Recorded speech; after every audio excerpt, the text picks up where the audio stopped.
Scott, what inspires you? Why is it Leke? It's it's just something which can better the world. The it's a way that people can live that is sustainable and it goes well into the future. And what is it? What are you, if you like, what are you selling? We're selling a better lifestyle. If you go to the highest level with what we're doing, and the specific aspects of a better lifestyle and better living are living in connection with the earth, sustainable electricity, sustainable water, sustainable food, sustainable heating and cooling, and even sustainable data and communication. Talk to me about when you say data, sustainable data, and the data that you're offering. What is the specific offer? What is different from what another data provider is offering? Well, there are several aspects of this. The main thing that we're trying to counter is the tendency toward data to be Big Brother oriented, that people can get into your information, so it's privacy, and also sustainability in terms of instead of having a central server working with you all the time, that you can control it locally. So we're taking it away from the big providers and providing local control as much as possible for all of your own personal data. And then anything where we need to connect into bigger data, we make sure that there are extensive firewalls, virtual private networks that will link it to those, so that it's going to be very difficult for others to monitor what you're doing and what it is that you're about. Describe to me briefly what this property is. Is it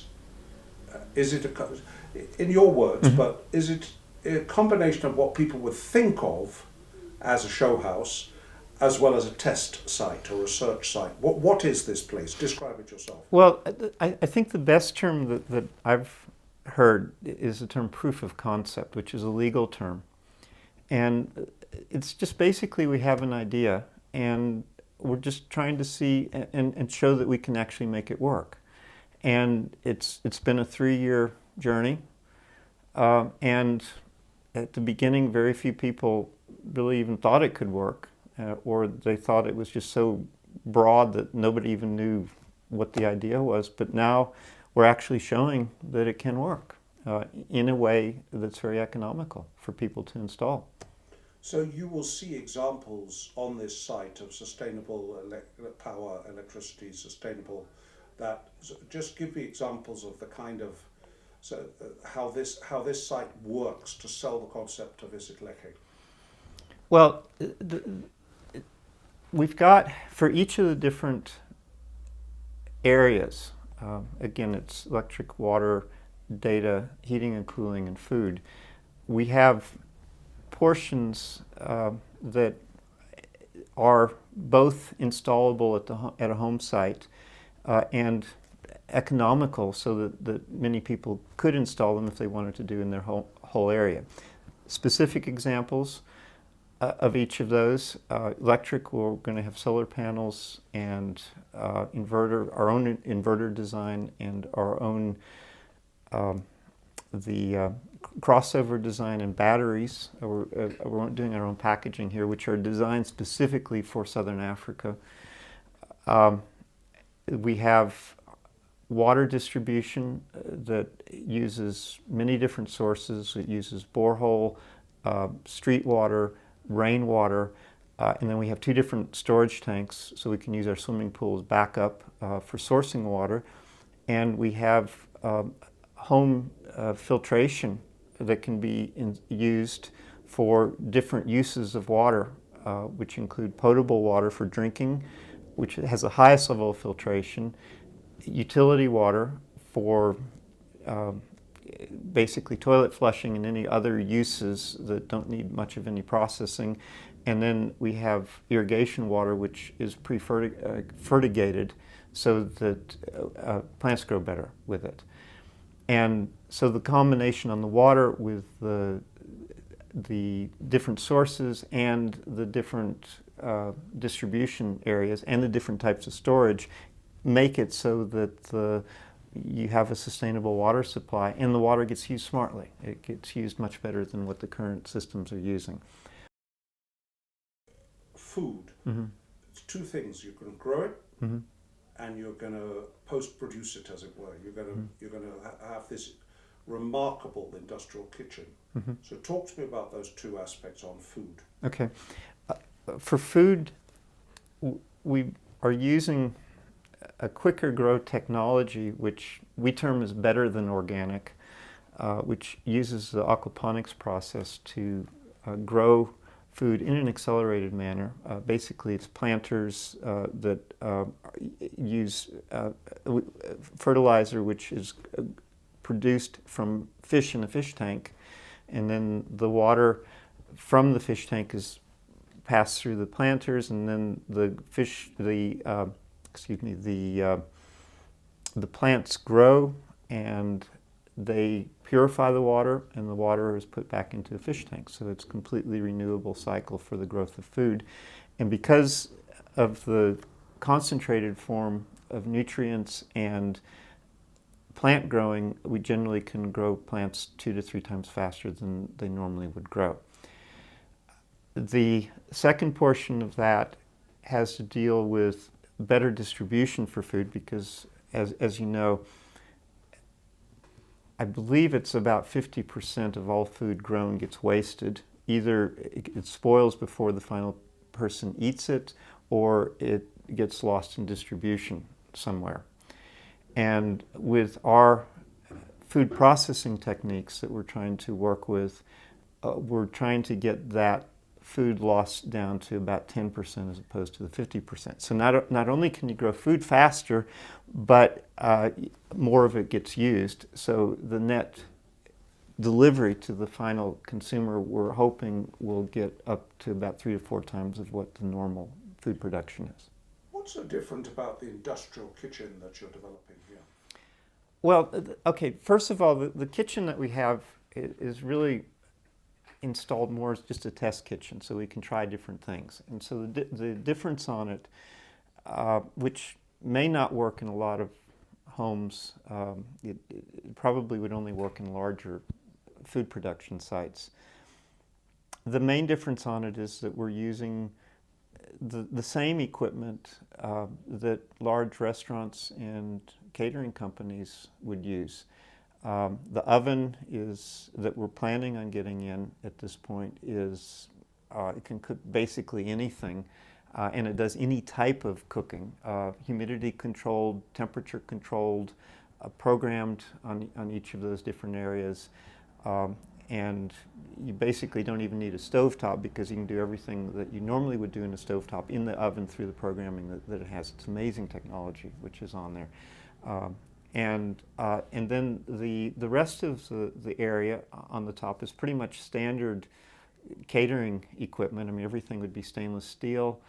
It can be washed down. The walls, we're even putting paint on it, which is bacteria resistant, so that you don't get any germs or infection into the food from things which are left over.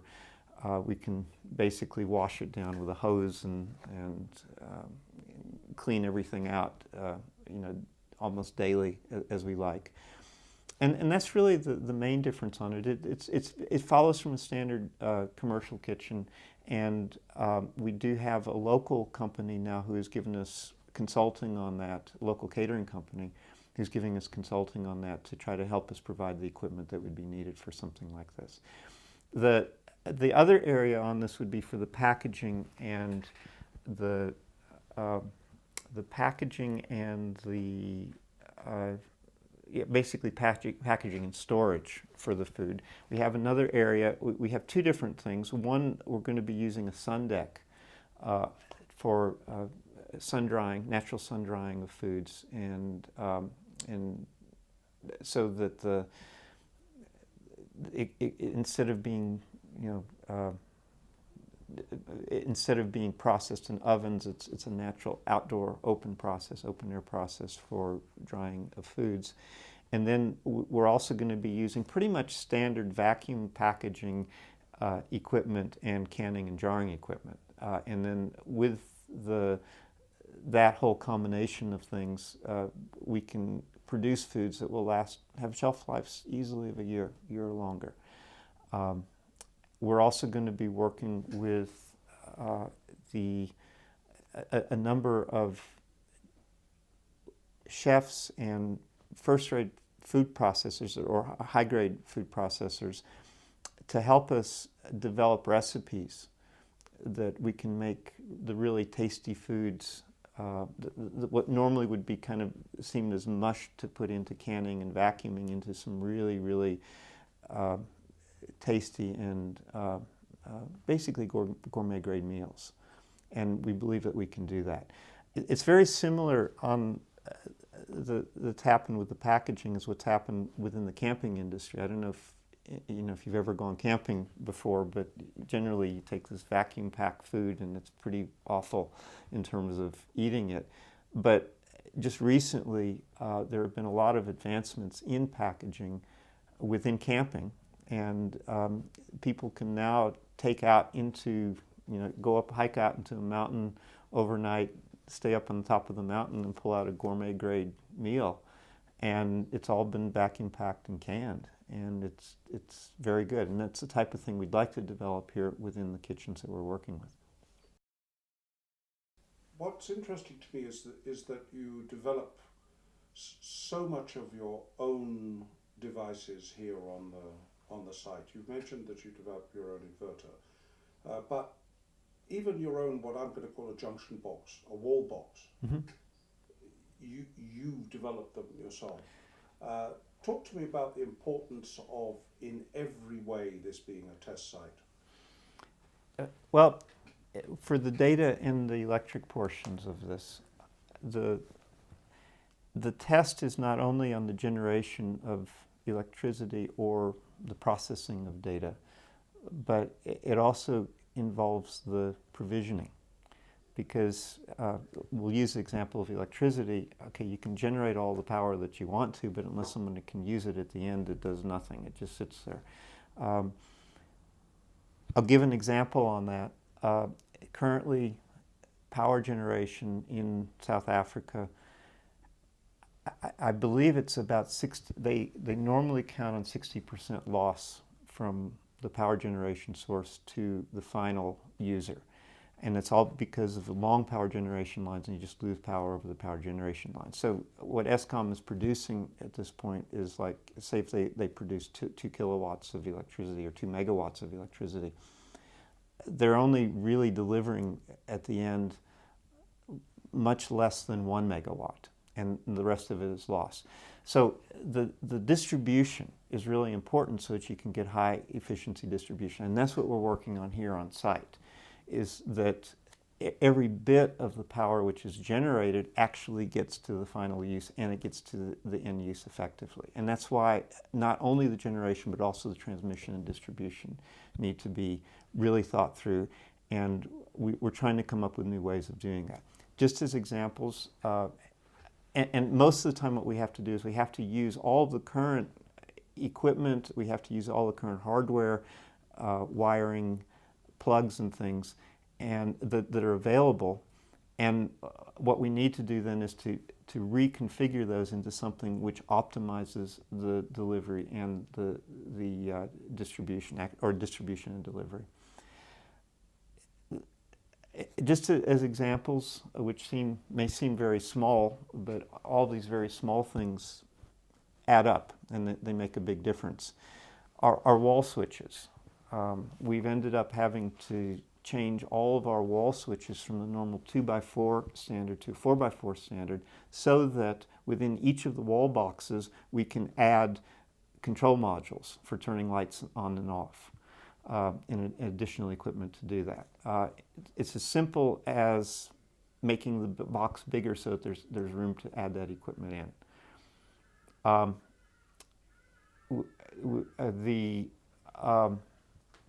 the plugs on the walls, um, we actually have one up on the wall over here on the other side. Because we're using 4x4 for data jacks, or for data, what we're calling data plugs, is we can put in now into one 4x4 box on the wall multiple services. We can put in an internet line, we can put in a TV RX cable, we can put in a telephone line, and we can put in USB jacks and power jacks, all into the same box now, because we have one 4x4 and it's been specially lined up for data. To get all that cabling to each of the boxes, we've had to develop, or actually reinvent, the whole idea of structured cabling, which has been around for a long time. It's been used by many different engineering firms around the world. But what we've done is now we've taken that whole structured cabling that may have been used very extensively in industry settings, say in hospitals or in industry forms, such as businesses, small office buildings, any other areas. And we've taken all of that cabling and we've modified the design so it works in a home. And now that it works in a home, we can get basically any service to any point at the house or small business or industry using structured cabling, using that same technology. But also I was thinking of the special boxes Mm-hmm. that you've created. Just talk to me a little bit about how these are different and how in conjunction with perhaps the sleeves Right. and is it trunking in the roofs? Right. But much shorter answers, but how you're future-proof. Okay. Yeah, the whole distribution is based on sleeves going into distribution chambers, going into distribution cabinets, going into conduits, going into trunking to the end provisioning point. So one of the things that we've had to develop is our own version of distribution cabinets and distribution chambers. Because we're doing all of the services in one trunking. I mean, one of the advantages of this distribution that we're using is that everything gets distributed in one trench and one conduit. And at the end of each sleeve that we have, so basically everything starts in the garage, which would be the major plant room. And then it gets distributed through sleeves to a chamber, a distribution chamber, which are located in various slots in the property. From there, it goes into distribution cabinets, and then it goes to the final provisioning points. Now, because we're doing everything at once, which includes gas, which includes the electric, which includes the heating and cooling, which includes the water, which includes actually even the food processing that goes through it, then all of the distribution points have to be redesigned to accommodate everything all at the same place, as opposed to having a separate data chamber, a separate electric chamber, a separate gas chamber, a separate water chamber. They all go through the same place, except for the gas, which goes through different chambers, but they go through the same distribution lines. So in order to do that, it requires a whole new design, which really has not been, we are developing here so that we can keep within legal constraints and within proper technical constraints to do. It's taken us a while to do that. Then even with the electric and the data, because we cannot have electric and data connections underground, or it's very, very difficult to do, then we have to develop combined distribution cabinets which allow for both data distribution or low voltage distribution and electrical distribution from the same place. And it requires just a whole new design. There's all sorts of factors. When you put all these things together in one place, you get electromagnetic interference, you get grounding problems, you get electrical crossover issues, you get magnetic coupling, There's a whole series of things which all have to be accounted for, and they can be done, but it just takes quite a lot of additional design work in terms of putting all that together. And that's what we've been trying to develop. What we believe that we've developed as a product is electrically sound, has data integrity, it has proper code compliance, and it will have long-term reliability. The amazing thing is that if you're selling these services Mm-hmm. to a contractor Mm-hmm. or a private individual who is a leader in thinking forward, it actually can save money. In your own words, it Mm-hmm. can save money compared to making a normal installation. Mm-hmm. As it's an original installation, it can save money. So, just in straight sales terms, Yeah. talk to me about that. Okay. Well, especially for new construction, the technology that we're installing is cheaper than current construction techniques. We get that cheaper nature because everything gets put in once instead of 4 different times. And so there's economy of scale which comes from that. Once it goes in, because everything is in sleeves, it's all replaceable, so long-term maintenance costs go down. And the third thing that one gets out of it is sustainable technology. So your long-term running costs go down, or the long-term costs of services, especially electric and water, and to some extent data, will be reduced. Talk to me briefly. I love that last answer. So brief and Yeah. powerful. Okay, that's fine. I liked it. It was focused. Talk to me briefly about why it's so important to you and to Tilsley, which may be the same thing, to follow the UN Sustainable Development Goals. It's the path of the future. The UN Sustainable Development Goals are the path of the future. And as a business, I have background in business. I want to be able to be there where the markets are going into the future. Wow, that's a lovely answer. Okay, so we're hopefully over halfway through on this site, or there's still a lot to be done. It's an awful lot of work. It's an awful lot of brain power that's going into this, exhausting amounts of mental work going into it. You are reinventing the wheel in so many ways. Are you happy? We're sitting here now in early September 2019, looking at the progress of the site. What are your feelings about it? I'm excited to see it completed. It's been a long haul, but we're almost there, and you can see the light at the end of the tunnel.